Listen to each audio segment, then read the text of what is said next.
Hello, ladies. Welcome to episode 8. And today we are going to talk about self doubt and why I married my ex, because those two things are so connected.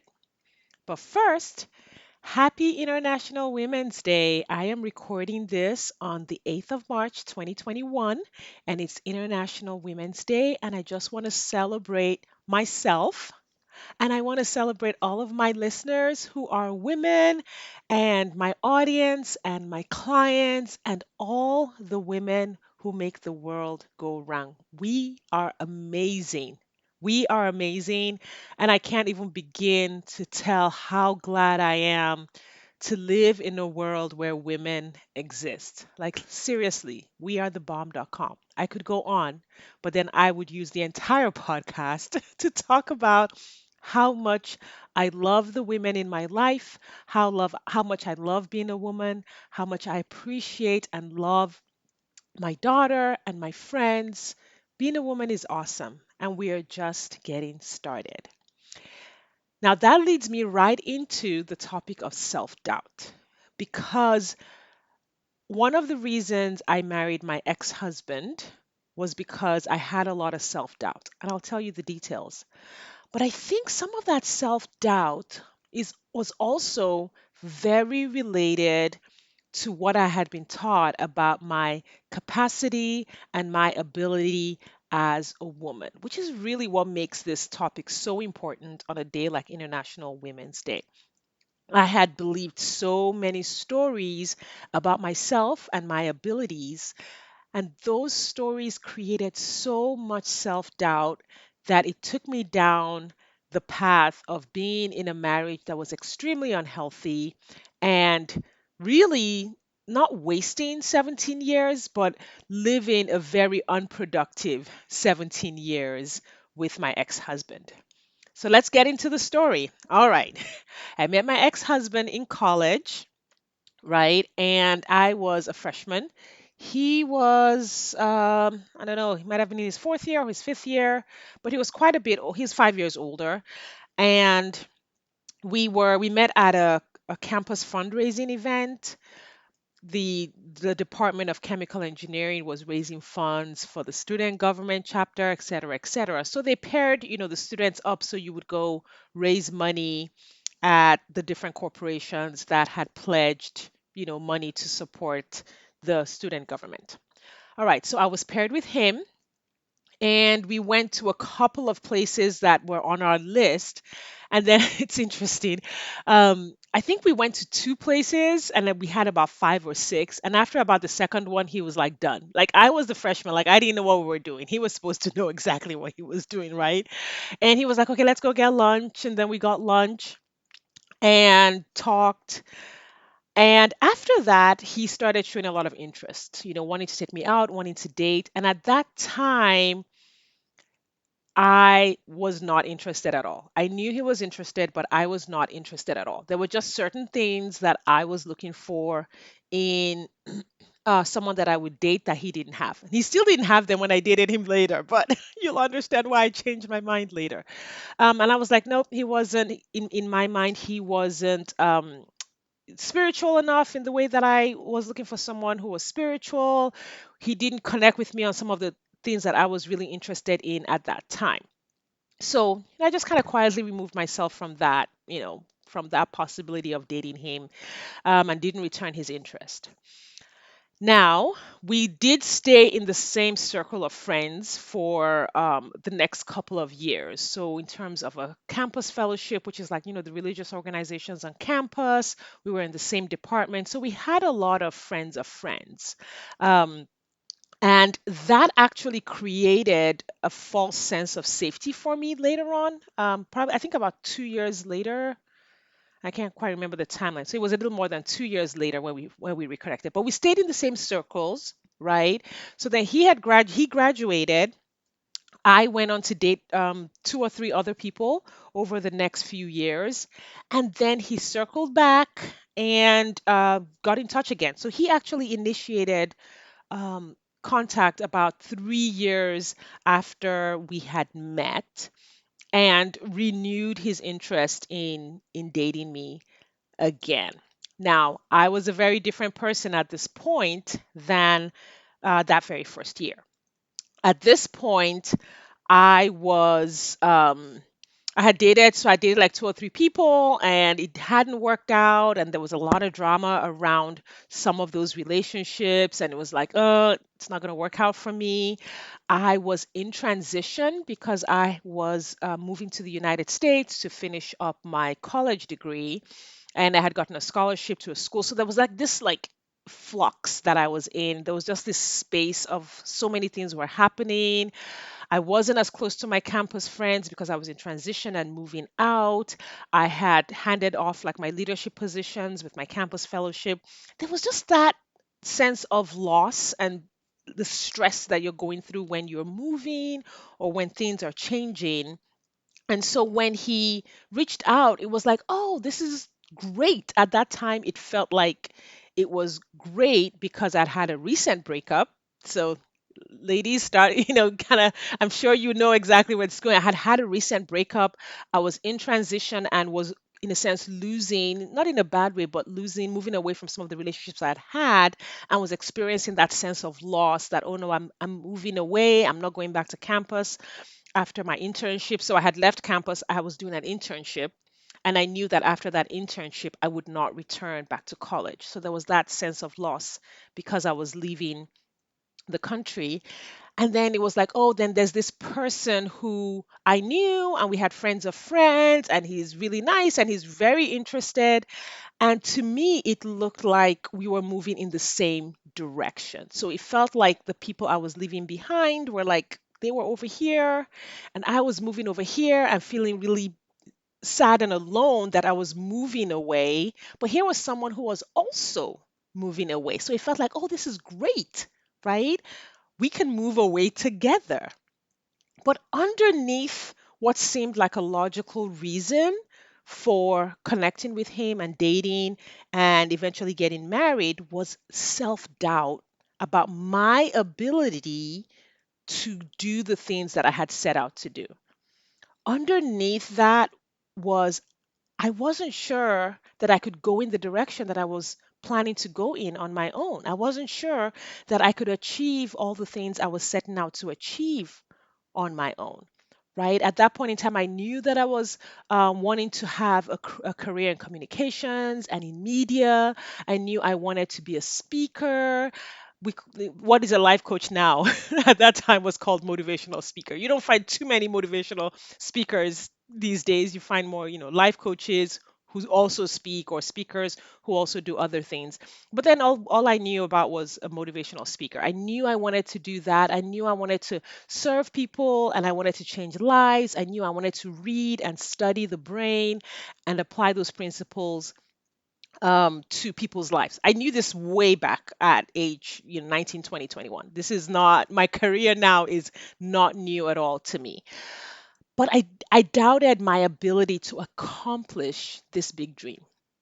And that self doubt is what blinded me to whether or not this person that I was partnering with was good for me, right? The fact that he seemed to supply everything that I felt I didn't have blinded me to really taking a good look at his character and taking a good look at how compatible we were and taking a good look at whether his actions matched his words. And I always talk about what part we had in being in the relationships that we were in. I tell my clients, listen, we have to go back and figure out why you got into this relationship because if you don't deal with whatever that is, you're going to do it again, or at least you're going to be on a long, hard road trying to escape it and still having to come back to deal with it. And one of the things I'm so grateful for when I got divorced in my coaching and recovery journey is that I was so willing and so open to examining my story and examining the errors in thinking that I had both before and during my marriage. And I was so willing to open myself up to correcting those. And I will say I'm so thankful for that because it really accelerated my journey in rebuilding my life, designing the life that I wanted, getting into a healthy relationship, a lot of that came from my willingness to really take a look at how did I get to where I was, right? I know my ex had his issues, and trust me, I can tell you so much about what he did and how terrible he was and all of that stuff. And some of that will be in my book. Hint, hint, the book is coming out. But more important than what he did was how did I get there? What was my part in doing there? Not my part in being a bad wife or a terrible partner because I wasn't. I was the best, right? Not that, but how did I choose to be in that relationship? What got me in it, right? And what kept me there? And what made it so hard for me to fix things that were going wrong? And that's where understanding that I had a lot of self doubt came to the surface. The self doubt at the time that I got into my first marriage had me always questioning myself. Could I do it? Was I capable?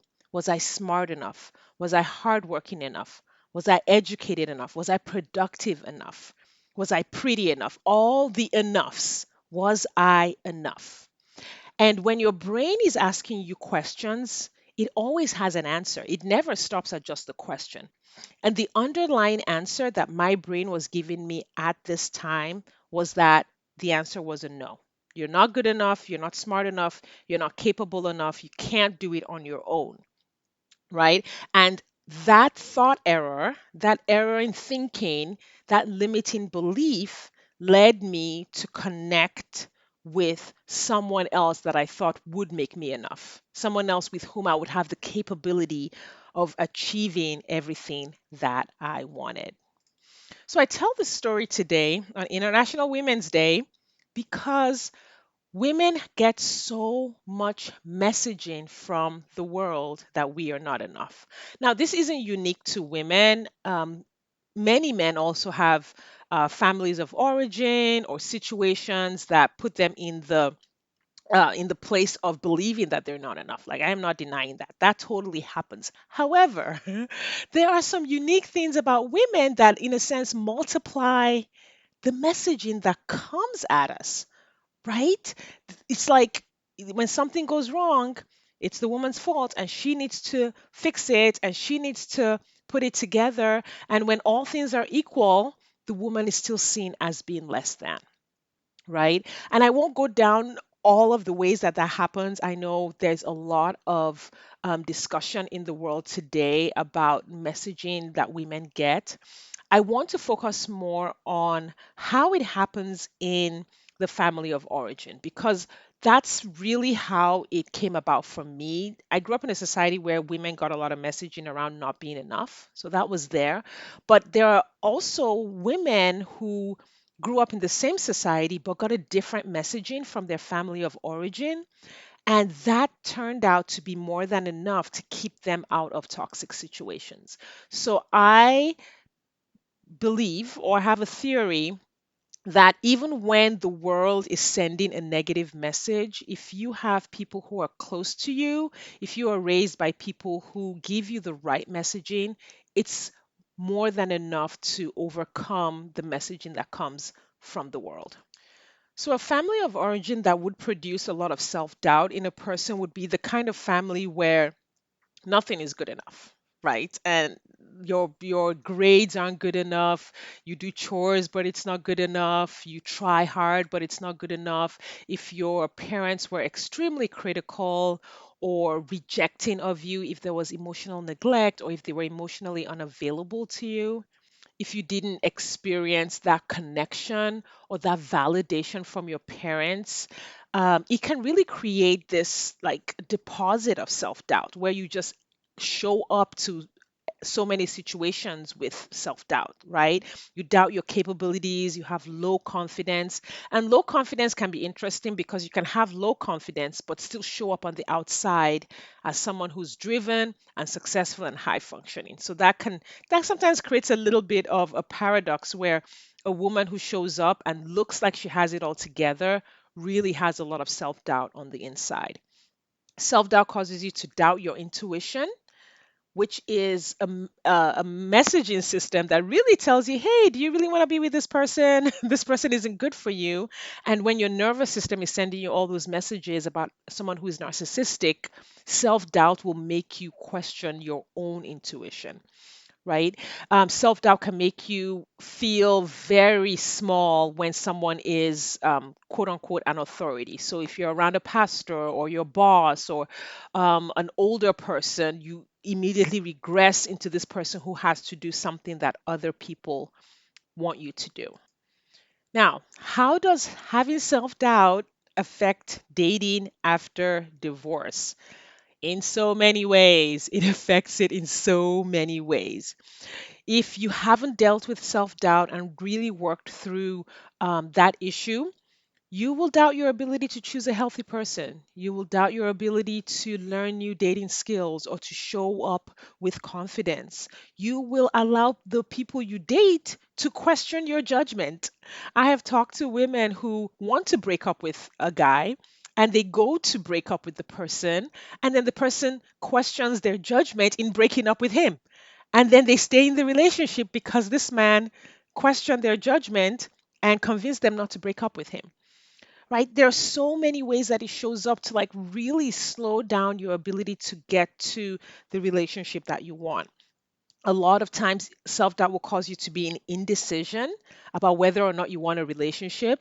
So, where if you are in the space where you're like, I don't want a relationship right now, and you make that firm commitment to that decision, that's amazing because then you can take all of that brain space and go use it to achieve any number of other goals that you want.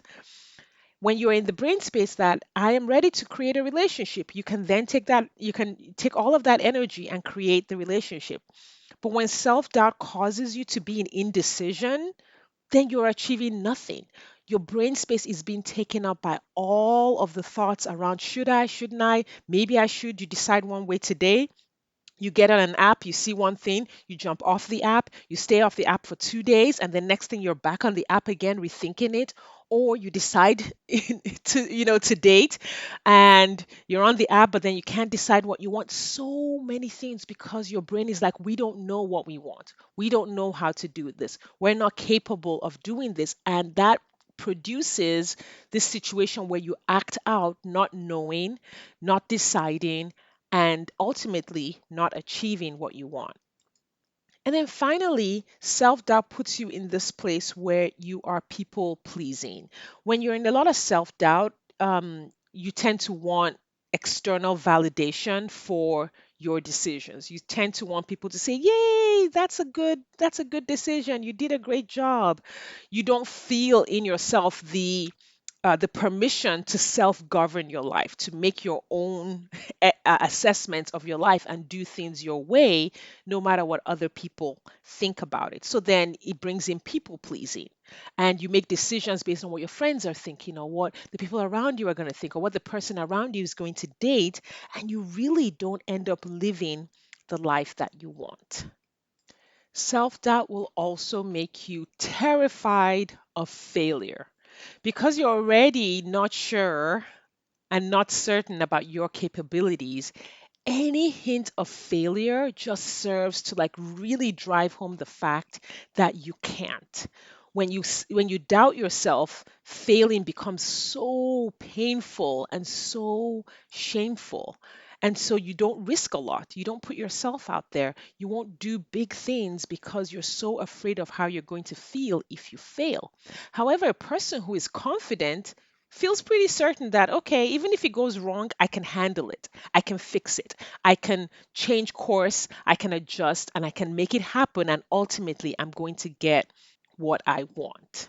So, self doubt is an emotion that you absolutely want to deal with. You want to deal with the thoughts that are fueling the self doubt so that you can replace those thoughts with thoughts that fuel confidence, that fuel certainty, that fuel permission for you to live your life as a full adult. When you start to work through self doubt and you shift it into certainty, and you shift it into confidence, and you shift it into like calmness and being relaxed about situations in your life, it makes a huge difference to how you show up to a dating situation. It makes a huge difference with how you deal with people in your life. It fuels your ability to set boundaries, right? I always tell my clients, listen, you get to have the exact experience that you want. You don't have to just deal with stuff that comes at you. You get to shape and design your experience. And part of that is setting boundaries, deciding who you want in your life and who you don't want in your life, and having the courage to make that happen. But when you doubt yourself, you doubt your ability to choose who's going to be in your life. You're like, well, I don't know. I don't know who should be in my life or not. And you allow other people to make all of those decisions for you, thus creating a life and an experience of your friendships and your romantic relationships that are not what you want. You will show up in a way that makes you confident enough not to settle for the person that is not right for you, right? When you're certain about who you want and who your ideal partner is, that certainty and that confidence will make it so easy to tell anyone who doesn't match that ideal partner profile, no, thank you. Like you won't even have any drama about it. You won't be spinning and worried about it because you will be so certain about your journey and where you're going. And finally, dealing with self doubt, getting it out of the way, building your confidence will cause you to achieve everything you want at the highest level because you will be believing a story that you can versus a story that you can't. So, in your finances, in your relationship with your children, in the whether it is you want to, your hobbies, I guess let's say whether it's traveling, you will start to set goals and believe in the fact that you can go after those goals. And that belief will fuel your creativity, your problem solving, your ability to take risks towards those goals. And ultimately, that will serve your ability to actually achieve those goals. Looking back now, taking that really deep dive into what got me into my first marriage and choosing to work through that self doubt and getting myself to the place where I fully believed in myself, like I could see my own capacity very clearly. This was some of the best work I ever did. Like, I am so glad I did that because it set me up to achieve everything that I've achieved. It set me up to be the person I needed to be for the relationship that I'm in. It set me up to be the life coach that I am for my clients. It set me up to be the businesswoman that I am today. So, that's my story of self doubt and how it got me into the marriage that I'm in.